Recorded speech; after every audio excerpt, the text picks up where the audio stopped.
indikator ini harus memenuhi keadilan. Jangan yang bencananya kecil, jumlah penduduknya kecil, tapi logistiknya lebih banyak. Jangan diasumsikan bahwa untuk kebutuhan bencana ini hanya mie instan saja. Contoh untuk pengadaan logistik dan peralatan, kita itu bisa diadakan sebelum terjadi bencana ya, yaitu kalorinya itu kalau nggak salah 2.300 kalori. Podcastnya BPBD Provinsi Jawa Barat.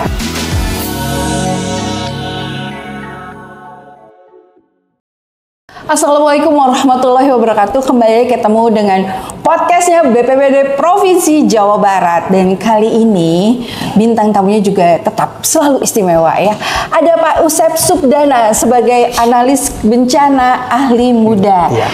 Pak Usep ini kalau dulu dikenal sebagai kalau sebelum ada Jafung ya, Bapak itu sebagai kasih logistik di bidang kedaruratan dan logistik. Nah sampai sekarang pun ya, meskipun sudah namanya jadi Jafung, tapi tetap untuk urusan logistik, soal Jawa Barat udah ada ahlinya nih ya. Kita mau ngobrol-ngobrol Pak Usep. Pak, sebenarnya kalau mau dibilang logistik untuk kebencanaan itu beda nggak sih dengan logistik dari bidang dari OPD lain atau kegiatan lain gitu Pak? Baik, terima kasih Bu Pipi dan rekan-rekan dari Jabar Tangguh Bencana. Perlu saya sampaikan bahwa logistik logistik yang ada di BPBD ini adalah logistik untuk kebencanaan ya. Beda dengan logistik yang lain yang lebih pada orientasi pada profit. Ini lebih pada orientasi pada kemanusiaan.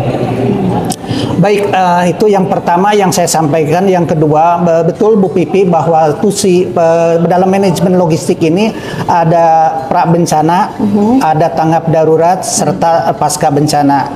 Sesuai tusinya bahwa BPBD ini di bidang kedaruratan logistik adalah mengelola logistik kebencanaan. Apa itu logistik? Logistik adalah barang, kalau bahasa sederhananya adalah barang untuk pemenuhan kebutuhan dasar. Ya, dalam hal ini berupa pangan, sandang, paman, dan peralatan. Dalam konteksnya untuk penanggulangan bencana.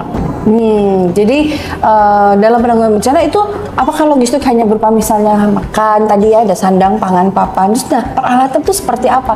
Apa yang di belakang-belakang ini juga termasuk Pak? Ya betul Bu Pipi, hari ini saya informasikan bahwa logistik dalam artian kebencanaan menurut BNPB itu termasuk di dalamnya adalah peralatan kebencanaan. Ini bisa tenda, bisa perahu, bisa genset, bisa senso, bisa sar urban untuk yang korban gempa itu salah satunya kita punya sar urban, yaitu untuk membongkar bongkahan beton. Oh, luar biasa sekali ya Pak. Itu peralatan nggak bisa dibeli sembarangan ya? Enggak, itu harus ada pesanan khusus dan skill khusus tentunya. Untuk pelaksanaan ini pasti ada tim dari BPBD yang mampu ya. Iya. Sebenarnya kalau misalnya dibilang Pak, itu kalau lagi bencana itu chaos ya Pak ya. Dan tentunya pemenuhan logistik ya, ini kita bicara kebutuhan dasar untuk para pengungsi, para penyintas ya. Tentunya itu sangat dibutuhkan sekali. Nah, itu gimana Bapak mengatur semuanya gitu dengan belum ada di sini butuh alat ini, sini butuh tenda, sini butuh apa. Nah, itu bagaimana Pak mengatur sesuatu dalam kechaosan tersebut gitu? Ya, betul Bu Pipi bahwa bencana itu sulit diduga, sulit diprediksi, baik itu jenis bencananya maupun tempat kejadian. Tapi dari sisi penanganan darurat kita bisa merencanakan. Contoh untuk pengadaan logistik dan peralatan, kita itu bisa diadakan sebelum terjadi bencana ya. Kita mengidentifikasi logistik dan peralatan. Nah, dari identifikasi itu kita bisa merumuskan jenis-jenis logistik yang dibutuhkan, volumenya yang dibutuhkan, baik itu logistik maupun peralatan. Kita punya sistem pengelolaan logistik bahwa logistik ini diadakan sebelum terjadi bencana ya Bu Pipi.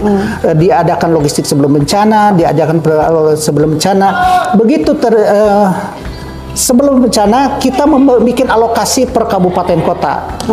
Itu ada 5 indikator ya untuk pembagian logistik dan peralatan itu. Yang pertama adalah jumlah penduduk, yang kedua adalah IRBI, indeks risiko bencana, ada yang ketiga adanya gudang kabupaten kota, adanya pengelola gudang serta rentan kendali. Jadi logistik yang kita rencanakan dari awal itu sudah dalam kondisi normal, kita bikin alokasi.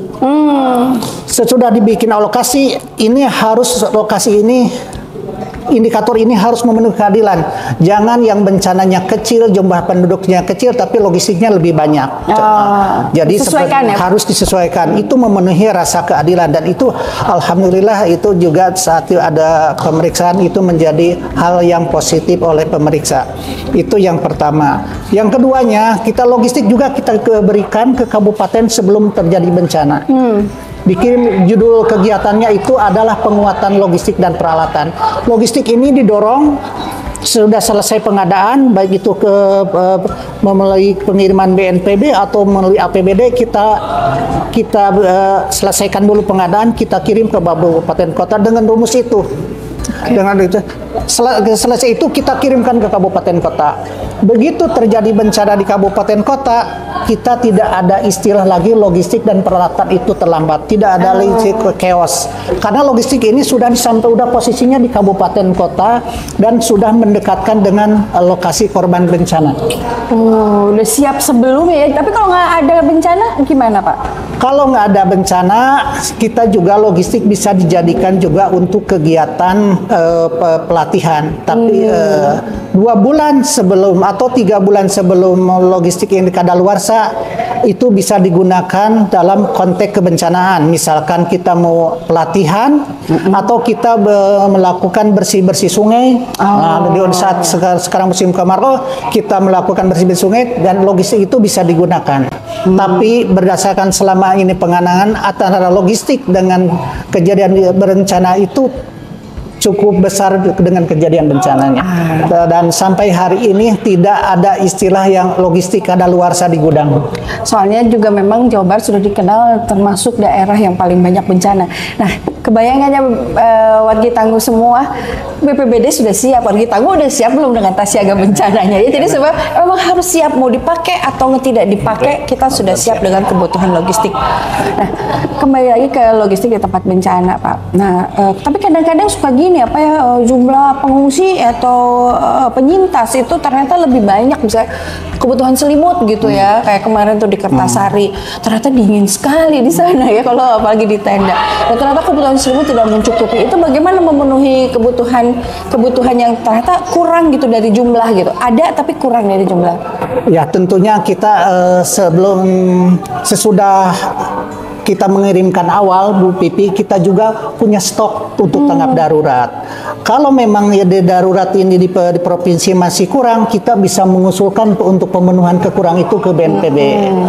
Kita juga di BNPB punya stok, kita juga di provinsi punya stok. Kalau memang seperti di Kertasari untuk awal kejadian masih kurang, kita bisa ngambil lagi Bu di sini. Selimut ini masih ada di kita stok. Asal warganya melapor ya? Asal warganya melapor, tentunya harus sesuai dengan prosedur. Warga ke RT, ke RW atau ke desa-desa, ke kecamatan, dari posko bisa mengusulkan ke sini. Kita juga mengirimkan logistiknya melalui prosedur yang sama, yaitu dari BPBD provinsi ke posko, dari posko ke desa dan RT dan RW gitu. Berarti kalau misalnya terjadi bencana, warga itu bisa ngedorong desa untuk berkomunikasi dengan BPBD ya, bukan desa bingung sendiri ya, betul. Dan kalau misalnya warga sendiri boleh nggak sih misalnya, aduh di desanya sulit dihubungi atau mungkin desanya sendiri kolaps gitu ya, apakah dia bisa langsung menghubungi ke BPBD gitu? Karena kebetulan tempat pengungsiannya itu dekat gitu dengan posko misalnya. Boleh Bu, dalam kondisi tertentu boleh, tapi dengan catatan mereka harus melaporkan dalam sesudah mereka mengusulkan, karena terputusnya komunikasi, terputusnya jalur lalu lintas, bisa saja mereka jalur minta langsung motong jalur ke kantor kecamatan atau ke posko, tapi dengan catatan barang yang sudah diterima mereka harus juga lapor, jangan sampai ada duplikasi barang yang sama. Ya. Tapi selama ini kita membuat saat penanganan bencana di Kertasari, kita melakukan pendampingan. awal dari datangan kami dari BPBD provinsi terkhususnya yang mana logistik ada kita membuat SOP Bu. Oh ada SOP-nya. Kita membuat SOP misalkan poskonya di kecamatan distribusinya adalah ke desa-desa. Dari desa langsung ke RT, langsung RW dan RT. Nah, awalnya juga dari perencanaan kebutuhan dari RT ke RW langsung desa ke kecamatan dan begitu sebaliknya dari distribusi. Dan untuk penerimaan kita dari masyarakat misalkan dari dunia usaha atau dari BPBD kabupaten kota yang membantu kita membuat alur juga Bu. Mereka harus mendorong bantuannya ke posko. Di sana dicatat, mereka juga bisa melihat, mereka juga punya tanda terima dan mereka bisa disimboliskan dulu sebagai bentuk pertanggungjawaban kepada penyumbang. Kenapa harus ke posko Pak? Karena struktur dalam penanganan bencana itu harus dibentuk posko SKPDB. Posko SKPDB ini adalah struktur dalam penanggulangan darurat bencana. Kalau ada bencana itu yang bertanggung jawab bukan hanya BPBD Bu, tapi posko itu bisa di dalamnya ada bupati kalau tingkat kabupaten kota, ada wali kota, ada BPBD, ada TNI dan Polri. Semua logistik yang kita bantu pun tidak berdiri sendiri, tapi masuk ke posko dalam hal ini bidang pemenuhan logistik dan peralatan. Baik, jadi nggak usah ragu-ragu wargi tangguh jika misalnya ada bencana, Nazumin Dalik sih ya. Tapi kalau misalnya ada bencana dan wargi tangguh begitu murah hati untuk membantu para penyintas, jangan ragu-ragu untuk ke posko. Ya. Jangan mau ke bawah gosip-gosip kesini aja, jangan ya, karena lebih ke terkoordinasi ya sebenarnya gitu. Lebih terkoordinasi, terdokumentasikan dan tercatat Bu. Semua barang masuknya ada, barang keluarnya ada, sisa barangnya ada, dan semua itu terdokumentasikan. Insya Allah warga yang korban bencana bisa terpenuhi dan pemberi bantuan bisa kita pertanggungjawabkan. Ya. Kalau wargi tangguh misalnya pengen menyumbang saat bencana, sebenarnya apa sih yang paling dibutuhin gitu? Wargi tangguh harus kirim apakah baju bekas, apakah mie instan atau gimana Pak? Gini, kalau untuk kebutuhan bencana, korban bencana itu sama halnya ya Bu Pipi seperti manusia keadaan hidup normal. Jangan diasumsikan bahwa untuk kebutuhan bencana ini hanya mie instan saja.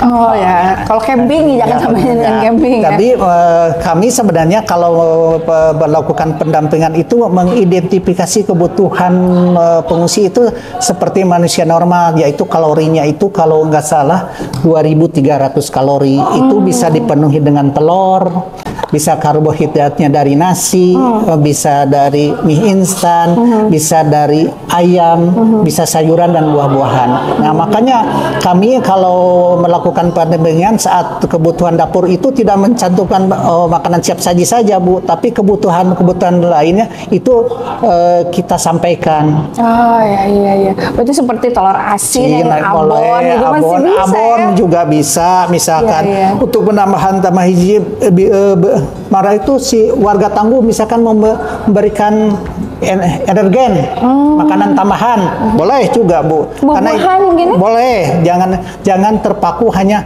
berpikir mie instan dan mie instan. Itu mungkin dulu, kalau sekarang mah kesian. Harus terpenuhi kebutuhan gizinya Bu. Baik, terakhir nih Pak.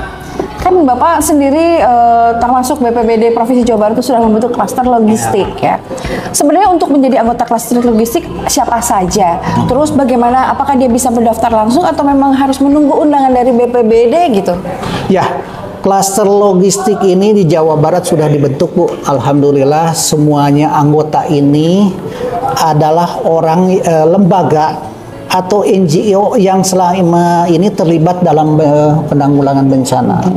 Jadi kita rangkul semua tanpa harus diundang. Kita ajak yuk, kalau selama ini mereka membantu dalam penanggulangan bencana ini tidak diwadahi oleh SK Gubernur, tidak diwadahi oleh suatu organisasi mekanisme kerja yang bagus, kita wadahi itu Bu. Jadi selama masyarakat NGO, tapi bukan perorangan ya Bu ya. Oh, bukan perorangan. Tapi ini adalah organisasi yang dalam apa itu klaster logistik adalah orang-orang yang selama ini mengelola logistik kebencanaan. Contohnya di situ ada MDMC, ada Caritas Bandung. Selama ini mereka bekerja dalam penanggulangan bencana. Kita wadahi, kita rangkul, kita dibangun komunikasi sebelum terjadi bencana, di saat bencana dan paskanya juga. Tidak selama ini kan komunikasinya saat tanggap darurat saja. Betul. Jadi bisa informasi, lagi di sini lagi butuhin bronjong nih, siapa tahu ada yang bisa bantu gitu ya. Karena dana anggaran pemerintahan kadang-kadang terbatas gitu ya Pak ya. Baik kalau gitu, Bapak terima kasih banyak. Ini menarik sekali bicara soal logistik. Sebenarnya banyak sekali yang bisa dibahas mengenai logistik ya. Tapi memang karena kita punya waktu yang ini, jadi mohon maaf cuma sampai segini ya. Wargi tahu jangan kangen. Karena nanti podcast dari BPBD Provinsi Jawa Barat akan muncul lagi tentang siapa yang jadi bintang tamunya. Tungguin aja. Vivi pamit, salam tangguh. Salam tangguh.